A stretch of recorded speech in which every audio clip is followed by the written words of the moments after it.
Hey everybody, this is your host Alex Big Blue, and this is 7 Books in 7 Days, number 10.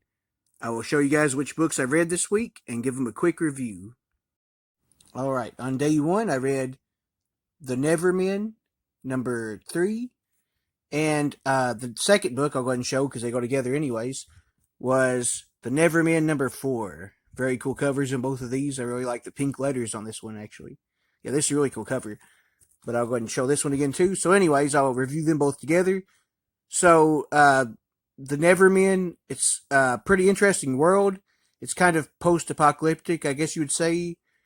And it's a bunch of just kind of crazy and wacky and kind of just out there heroes and villains. But it's pretty interesting. I really liked it from what I've read so far. This is my first time reading anything of them. I don't have parts 1 or 2 yet. But yeah, I liked it for what it was. It was just way different. There's robots and monster people. And there's like a bunch of the guys that looks like this. That seems to be kind of like the cops, I guess you would say.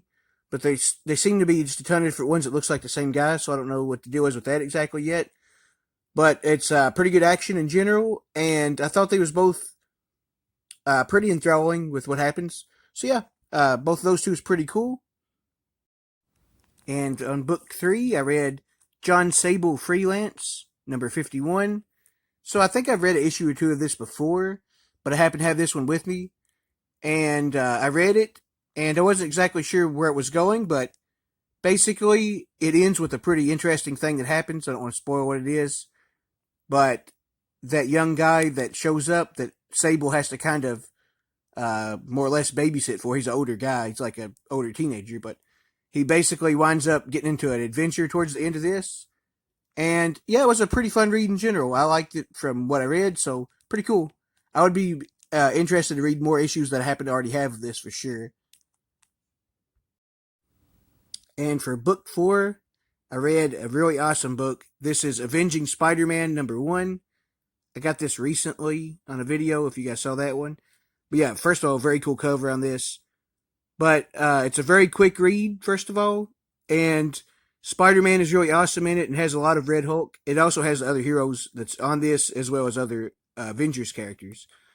But basically, the Moloids try to kidnap Jameson for a reason I won't spoil here.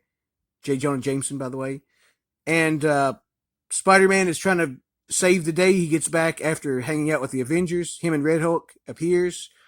And it ends in a pretty interesting thing, which I thought was pretty cool. So I'm definitely interested in reading the next issue of this. If I find them, I'll definitely be on the lookout. And furthermore, it also has a I forget what it's called, but another Avengers story preview of that in this. And that was really cool. It was a bunch of Avengers and Spider-Man, I think.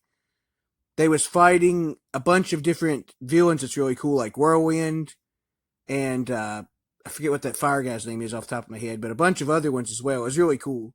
So yeah, the preview was cool and the main story was definitely interesting. All right, I just read the 5th book, which was Loveless, number 16. Uh, like I said before, I really like the cover on this one. However, I have to say this is the first book, I believe, on 7 Books in 7 Days that I didn't really like. The reason for that is this guy right here, who I believe is the main character. At least it seems like it in this issue. This is the only one I've read, by the way, so far. I don't have any of the other ones, so this is my only time I've read any of this. But according to this issue, it seems like he's the main character, and he seems to be the villain of the story, as far as I can tell. Either that, or else he's just a really bad jerk himself, and is also like a villain that's just happens to be the main character. But either way, yeah, I really just don't like that character. So unless there's more to the story that I'm not realizing, and it pays off in a good way later on, I just don't like it because of him. And I don't like stories generally if a villain or a jerk, a lot of times even, is the main character. So that's the reason. But yeah, I don't know. If you guys read more of this and you liked it, let me know what you thought of it. But all right, that's it for day 5. All right, I just read book 6. This one was awesome. Let me just go ahead and start off with that. So apparently this is the last of the Generations books because the way it ends, I would definitely think that's the case. I didn't know if it had an order or not, and I'm still not completely sure, but apparently this was the last one the way the story wraps up. So all of the Generation books where it has the old and new heroes together that I've read so far and collected so far, which is most of them, if not all I have collected. I have a few more left to read, though, I think. But this one, like those, has been great. Anyways, all of them has been good.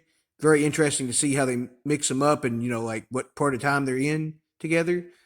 And I have to say, this might be my favorite one yet. I've liked some of the other ones very greatly as well, but this Captain America one, the Americas, as it says, Generations One, by the way, it's the title of it.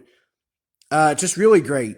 So we get to see Sam Wilson go all the way through his own life in a different timeline, like from starting when Captain America took over as the original Captain America. So it's very interesting and very unique in how that works. It's different than the other generation ones because we get to see what Sam Wilson would do with his whole entire life, starting back when Captain America started in what was it, the 30s, 40s, whatever it was technically. I know it was around. I think it was 40s, right? I think it's right. Anyways, we get between both Captain Americas, we get to see some very powerful discussions and some really interesting stuff played out in this. And you get to see what Sam would have done given an entire lifetime. So that's very interesting too. Yeah, I really love this one a lot. It's great stuff. And it ends in something very huge that mattered a lot for the universe in general, I'm assuming, which I didn't expect until I saw this either. So very cool ending on this. I won't give it away, but yeah, Howie like this one a lot. That's it for book 6.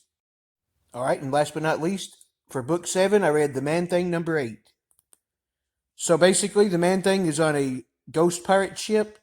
So that's pretty awesome, obviously, as it sounds like. But yeah, I really like this one a lot. I love reading The Man Thing, especially the older ones, but the newer ones are pretty good too, a lot of times.